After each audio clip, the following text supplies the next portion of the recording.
여러분 안녕하세요. 저희 채널에 오신 것을 환영합니다. 이 특별한 이야기를 끝까지 들어주세요. 제가 한 5개월 전부터 집 근처 수영장에 다니게 되었어요. 2달 지나니 옆 반이랑 저희 반 사람 수가 적어서 합반을 하더라고요.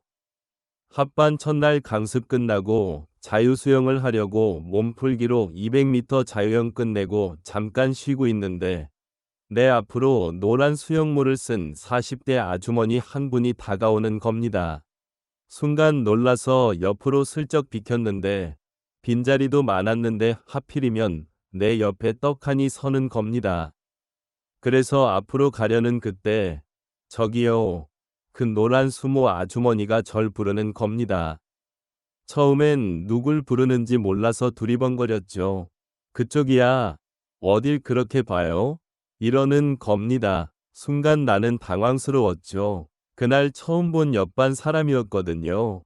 이쁜 건 모르겠는데 일단 늘씬 있어요. 잠시 멍 때리고 있다가 정신 차리고 대답했죠. 저 부르신 거 맞아요? 네, 맞아요. 왜요? 몇 시에 나가실 거예요? 8시 30분에 입구에서 만나요. 왜요? 그건 만나보면 알겠죠. 이러더니 저 멀리 사라지는 겁니다. 근데 순간 이런저런 생각이 들었죠. 왜 만나자는 거지? 내가 먼저 아는 척을 안 해서 화가 났나? 같은 반대인 기념으로 커피라도 사주려고 하나? 암튼 막 이런 생각이 드는 겁니다. 그래서 시간 맞춰서 최대한 빨리 씻고 머리도 완벽하게 말리고 비비도 발라주고 나갔죠. 근데 그 아줌마가 안 보이는 겁니다. 역시 내 인생에 그런 행운이 따를 리가.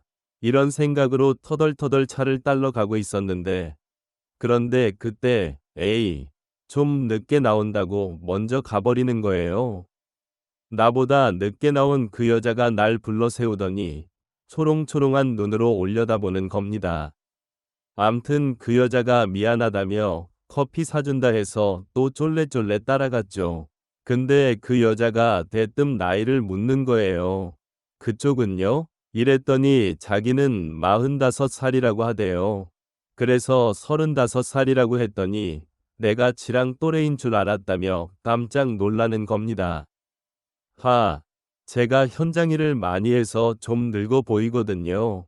나 아직 40 아니라고 벌어 좀 빈정상했지만 그래도 아메리카노 보고 참았죠. 막 이런저런 얘기하다 보니까 둘 다 솔로이고 운동을 좋아한다는 게 상당히 닮아있더라고요. 참, 전 총각이고 그녀는 돌싱이 있어요. 그렇게 한참 동안 운동 얘기하다가 헤어질 때가 돼서 이만 가보겠다고 하니깐 근데 그녀가 먼저 그냥 가지 말고 번호 좀 주고 가라 고 하는 겁니다. 그때부터 아줌마와 쿨하게 만나기 시작을 했습니다.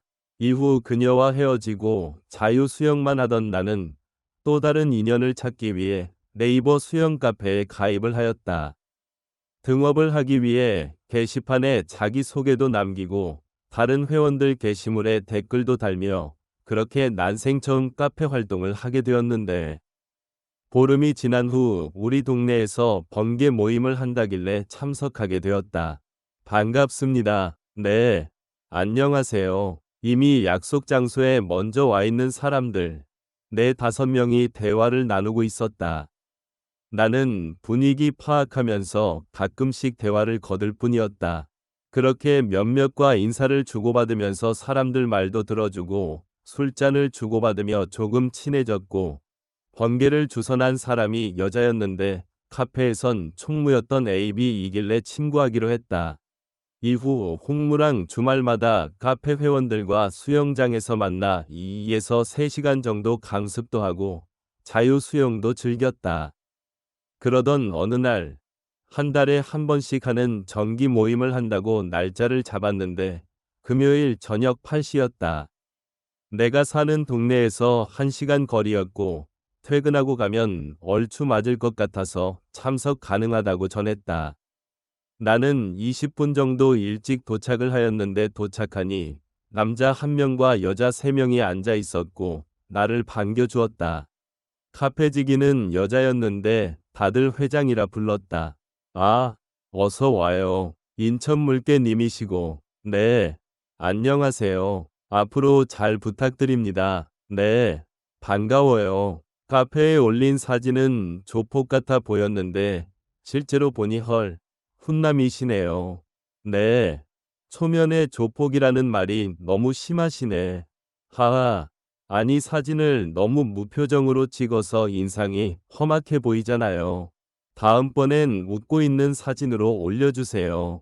그래도 그 사진이 제일 잘 나온 사진인데 물개님은 실물이 훨씬 나은 것 같아 한마디예요. 하며 웃고 넘겼다. 회장은 40 중후반 정도로 보였고 상황 적절하게 농담도 꺼내는 등 여원 재미있는 분이었다. 여기에 앉아 유 회장이 내게 미안했던지 자기 옆자리에 와서 앉으란다. 자리는 여성이 더 많았고 분위기는 회장부터 여자였고 50대 왕언니 있었으니 여성들이 주도에 이끌어갔다. 술이 몇 잔 돌고 이런저런 얘기며 앞으로 카페 활성화를 위해 어떻게 해야겠냐 말이 오가고 있는데 약 20여 명이 참석하였고 더 이상 추가로 오는 인원들은 없었다. 술이 들어가고 분위기가 무르익었고 어느새 호칭은 회장님의 누나로 바뀌어 있었다. 난 옆에 앉은 그녀와 대화를 많이 했다. 물개야, 이리 와서 고기 좀 구워봐. 누나, 저기 잘 못 구워요. 그럼 내가 너한테 고기 구워 바쳐야 있니? 나는 가위와 집게를 받아서 고기를 잘랐는데 내가 워낙 고기를 안 구워 봐서 고기 상태가 엉망이 되었다. 그 누나가 참다 못해 다시 자기가 빼앗아서 고기를 직접 구웠다. 내가 고기를 직접 구워서 남자한테 주기는 참이다. 예. 하하, 잘 먹을게요, 누나. 노릇노릇한 게 정말 맛있네요. 이 차는 갑자기 나이트로 가게 되었다. 난 좀 놀랐다. 수영 좋아한다고 해서 모인 사람들이 수영장에서 운동으로 만난 것도 아니고 술도 많이 먹고 거기에 나이트까지 가자니. 하지만 나한테는 기회 아닌가. 난 1차 때부터 내 옆자리에 있던 회장을 따라 2차에서도 계속 따라다녔다. 그날 우린 3차로 라이브 바까지 갔다. 난생 처음 라이브 바에서 놀아봤는데 나름 노래엔 자신 있어서 노래 몇 곡 불렀던 반응이 좋았다. 그날 이후 나는 회장 누나와 개인적인 톡을 주고받았다. 그 당시에는 몰랐지만 그녀는 돌싱이 있던 상태에 사랑하던 사람하고도 헤어진 상태라 외로웠었던 것 같다. 계속해서 개인적으로 대화를 걸어왔다. 그리고 8월 중순 카페에서 속초로 여행을 가기로 했습니다. 여자 6명과 남자 5명이 같이 가기로 했는데 그 중에 결혼한 2명은 배우자랑 애들을 데리고 가기로 하고 다 같이 여행을 떠났습니다.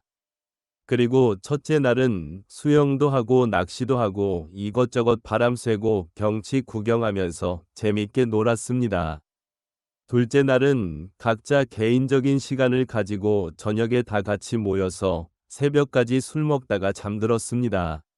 그리고 문제의 세 번째 날, 낮에 해수욕장에 가서 텐트 치고 돗자리 깔고 파라솔 밑에서 시원한 맥주와 함께 분위기를 마음껏 누비는데 왼쪽을 돌아본 순간 화들짝 놀라고 말았죠. 회장 누나와 카페 여자 회원 6명이 깔맞춤을 했는지 하나같이 비키니를 입고 나온 겁니다. 그 모습 보고 진짜 눈알이 튀어나올 뻔했다니깐. 역시 관리의 중요성을 다시금 깨닫게 되더군요. 그날 이후 회장 누나에게 호감을 가지고 썸을 타긴 했지만 별 진전은 없는 상태였다. 속초 여행이 있은 후 9개월쯤 지난 날 평소처럼 톡톡하며 지내고 있던 중 전화가 와서 전화 통화를 했는데 회장 누나가 혼자 집에 있는데 무섭단다. 술을 마신 것 같았다. 원래도 술을 좋아하고 많이 마시는 것 같았는데 약간 알코올 중독 증세도 보이는 여자였다. 사실은 그래서 공략이 늦어진 것도 있다. 대화하면서 좀 이상한 것 같아서 이래도 되나 이런 생각 때문에. 여튼 그날은 나도 심심했는데 시간은 11시가 넘었고 내일 출근해야 하는 일이었다. 어떡하지 생각하다가 우리 집으로 오라 했다. 혼자 자취를 하고 있었으니 딱이었다. 근데 그녀가 내일 출근도 해야 하고 술이 너무 취해서 못 오겠다는 거다. 대신 주말에 시간 되면 친오빠가 전북 고창에서 농장을 하는데 한창 오디 수확 중이라며 거기에 놀러 가자는 거다. 그날 밤은 좀 아쉽긴 했지만 주말을 기대하며 평소 당금주 취미가 있어 오디주를 담아볼 겸 좋다 약속을 했다.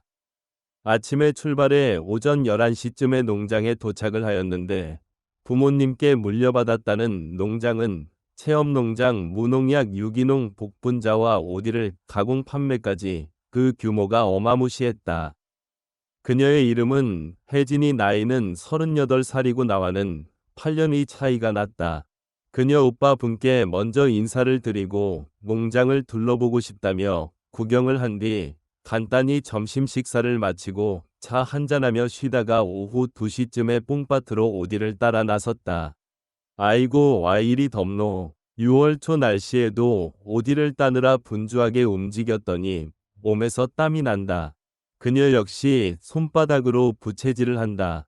혜진 누나, 더운데 우리 좀 쉬었다 하자.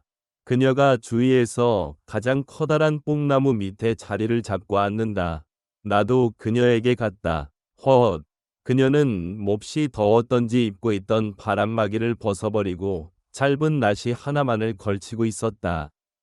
누나도 무지 더운가 보네. 나는 그녀 옆으로 다가가 앉아 생수병 뚜껑을 열고 그녀에게 먼저 한 모금 하라고 건넸다. 근데 목이 마르다며 생수병을 벌컥벌컥 마시더니 이 입가로 물이 반 정도는 흘러내리는데 나보란 듯이 말이다. 누나, 지금 일부러 이러는 거야? 왜 그래 보여? 그러고 웃는 그녀의 얼굴에 보조개가 무척 아름답다. 나는 순간적으로 지금이 아니면 그녀를 영영 놓칠 것 같다는 생각에 그녀에게 고백을 했다. 그녀는 벌써부터 예상을 하고 있었던지 말을 꺼내기 무섭게 오케이를 한다. 뽕나무 밑에서의 그날이 그녀의 의도였는지는 모르지만 나는 그녀의 남친이 되었고 그 이듬해 우리는 결혼을 할 수가 있었다. 오늘 이야기를 들어주셔서 감사합니다. 앞으로도 흥미로운 이야기를 놓치지 않도록 구독과 알림 설정을 잊지 마세요.